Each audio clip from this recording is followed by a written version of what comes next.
ગુજરાતમાં આપણે એવી અનેક ઘટનાઓ જોઈએ છીએ કે જે ઘટનામાં પોલીસ આરોપીઓની ધરપકડ કરે છે, ત્યારબાદ આરોપીઓનો વરઘોડો પણ નીકાળવામાં આવે છે. પરંતુ ખરેખર અમરેલીમાંથી એક જે ઘટના સામે આવીને આ ઘટના દરમિયાન આરોપીનું રિકન્સ્ટ્રક્શન તો પોલીસે કર્યું, પરંતુ એની સાથે સાથે પોલીસ દ્વારા જે વાત કરવામાં આવી છે એને લઈ અને આજે ચર્ચા કરીશું.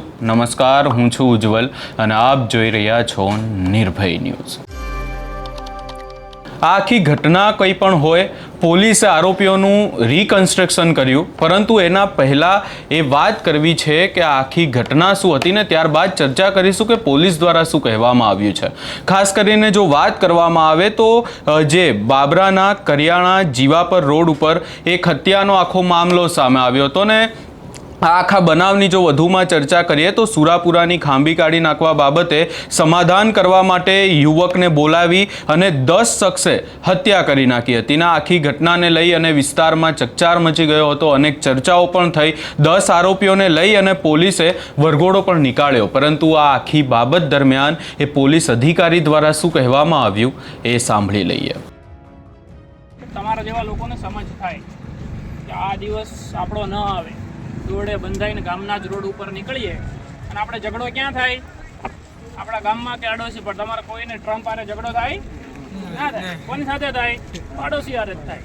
ભાઈબંધ દોસ્તારો, પાડોશી, સગા સંબંધીઓ અને આપણે આજુબાજુના ગામમાં જ થાય. એટલે આ દિવસ ન આવે, તમારા મા બાપને પરિસ્થિતિ આવી ન થાય એના માટે બુદ્ધિ ખાલી આ જોવાની બારે મજા આવી, વિડીયો ઉતાર્યો એવા મોદી સાહેબ કહે ને આપણે આપણો દેશ યુવાન લોકોનો દેશ બનેલો, યુવાનો પણ કંઈક કામ કરે તો કામના, નહીતર તો બધા વચન જ વધારે છે. એટલે આમાંથી શીખવાનું. તમે આ બધાનું જોઉં છું ને તો તમને જોઉં ને આ છોકરાઓને જોઉં તમને જો બધા એક સરખા લાગો. આમાંથી એક કંઈ ક્રિમિનલ નથી. આ જે 10 છોકરાઓ છે એમાંથી એક કંઈ કોઈ એવો મોટો ક્રિમિનલ નથી. આ બધાનો લગભગ પહેલો ગુનો છે, બરાબર? પહેલા ગુનામાં જ તે 20 વર્ષની સજા પડશે, ઓછામાં ઓછી. આજીવન પડશે. હું તો ઓછામાં ઓછી તમને કહું છું કે 20 વર્ષની સજા પડશે.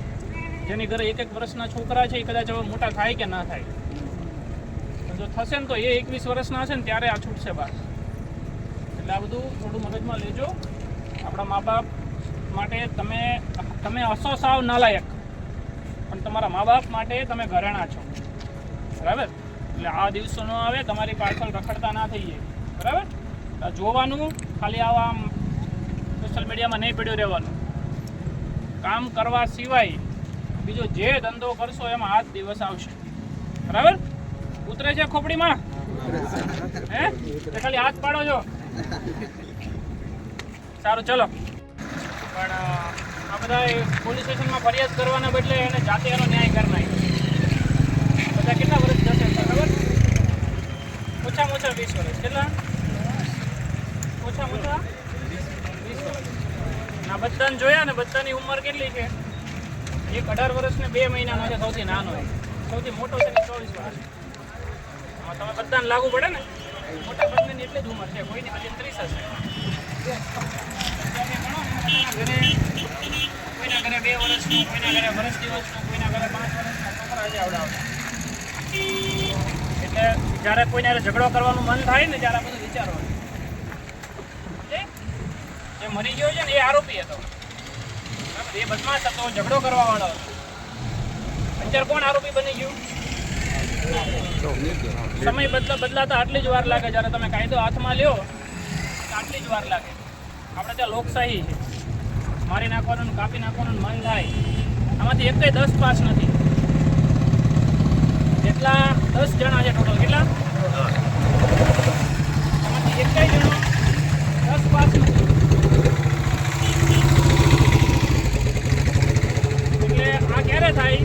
એક તો ઉપર તડકો તપતો હોય, વાતાવરણમાં ગરમી હોય અને આપણે હોઈએ નવરા. કામ ધંધો જેને ન હોય એને જ ઝઘડા કરવાનું શું છે? જેને કામ ધંધો હોય એને ક્યારેય ઝઘડવાની નવરાઈ હોતી નથી. હું તો પીઆઈ છું ને, 3 સ્ટાર લઈને ફરું છું ને. ઘણી વખત એવું બને કે અમે રોડે નીકળ્યા હોય ને, પ્રાઇવેટ કપડામાં હોય, ખાનગી ગાડી હોય અમારી પોતાની, એક પર્સનલ કામથી અમે માણસ જ હોઈએ ને, ક્યાંક જવા આવવાનું થાય તો તમારે જેવા બધા માકડા જતા ગામમાં આટા મારતા હોય ને કે આમ કટુ મારે ગાડીઓને, પછી અમને ગાળો દેતા જાય રોડ ઉપર. આવું બધું બને ત્યારે એવું અંદરથી અંદર ખોટી એવું લઈને ફરીએ ને કે હું તો પીઆઈ છું, મને આવું કરી જાય, તો પછી આ દિવસ આવે. પણ અમારી પાસે કામ હોય, શું હોય, અમને ખબર હોય કે આની સાથે ઝઘડવાની મારે કોઈ નવરાઈ નથી. પાછું ઓફિસે પહોંચવાનું હોય, ક્યાંક બીજે કામથી પહોંચવાનું હોય, એટલે અમે કોઈ દિવસ ક્યાંય ઝઘડો ના કરીએ. એટલે બે જ વસ્તુ કરવાની, પેલું ભણવાનું, જે ભણતા હોય એને, અને જે ન ભણતા હોય ને એને કામ કરવાનું. જે નવરા રહે ને એનો આ જ દિવસ આવે. આપણે ત્યાં કહેવત છે, નવરા શું કરે, હે શું કરે, નવરા નખો જ વાળે. આમાં પાછળ કેટલાનું વળી ગયું? આ 10 ગયા, એમાંથી 10 માંથી 8 પરણેલા છે, એટલે 8 છોકરીઓની જિંદગી બરબાદ.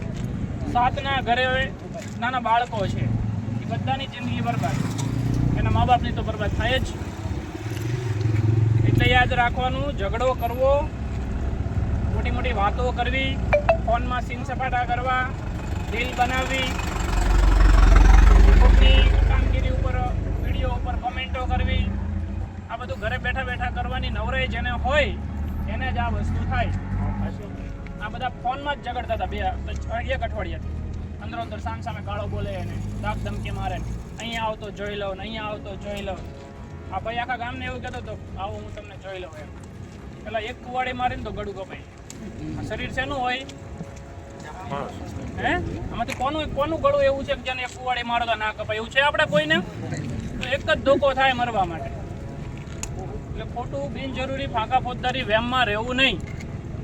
અને આમાં જેને ઘા માર્યો છે ને, કિરણ કરીને છોકરો છે, આ 10 માંથી એક. આ 10 માંથી સૌથી ટુકડો પાતળો, એનો વજન હશે લગભગ 40-42 કિલો વજન હશે. આ ભાઈ કરતા ગુજરાતમાં આરોપીઓનો વરઘોડો નીકાળવામાં આવે છે, એની ચર્ચાઓ તો અનેક થાય છે, પરંતુ અહીંયા ખાસ કરી અને આજે પીઆઈ પરમાર દ્વારા વાત કરવામાં આવી, જો કોઈ આરોપી હોય અને એનો વરઘોડો નીકાળવામાં આવે છે તો એની પાછળ પણ ક્યાંક ને ક્યાંક કારણો છે. લોકો જ્યારે આરોપીઓનો વરઘોડો નીકળતો હોય છે ત્યારે ત્યાં પહોંચી જાય છે, લોકોને મજા પણ આવે છે, પરંતુ ખરેખર એનામાંથી શીખવા જેવું છે. ને શીખવા જેવું એ છે કે કોઈ પણ વ્યક્તિ કોઈ પણ ગુનો કરે છે, કોઈની હત્યા કરી નાખે છે અને એને જ્યારે ગામમાં દોરડું બાંધી અને પોલીસ લઈને નીકળે છે ત્યારે ક્યાંક ને ક્યાંક એ લોકોએ કે જે એને જોવે છે એને વિચાર કરવો જોઈએ કે તમે કોઈ ગુનો કરો તો તમારી હાલત કેવી થાય છે. આ શખ્સો 10 યુવાનો અને ખાસ કરી અને એમને ક્યાંક ને ક્યાંક આવેશમાં આવીને આખો બનાવ બન્યો છે, હત્યા કરી નાખી, પરંતુ હવે એમનું આખું જીવન ક્યાંક ને ક્યાંક આગામી સમયમાં એમને 20 વર્ષથી વધારેની સજા થશે. અને ખાસ કરીને અહીંયા આજે આખી વાત કરવામાં આવી એ માત્ર ને માત્ર આ આરોપીઓનો વરઘોડો કે રિકન્સ્ટ્રક્શન ન હતું, પરંતુ ક્યાંક ને ક્યાંક ખરેખર એ બાબતને લઈ અને સમજાવે છે કે ગુજરાતમાં આરોપીઓનો વરઘોડો કેમ નીકાળવામાં આવે છે. આજે આખી ઘટના સામે આવી અને ખાસ કરીને આજે પોલીસ અધિકારી દ્વારા અહીંયા વાત કરવામાં આવી છે, એને લઈ તમારો શું અભિપ્રાય છે એ અમને કમેન્ટ કરી જરૂર જણાવશો. ને અમારી ચેનલ નિર્ભય ન્યૂઝને લાઇક, શેર, સબસ્ક્રાઈબ કરવાનું ભૂલશો નહીં.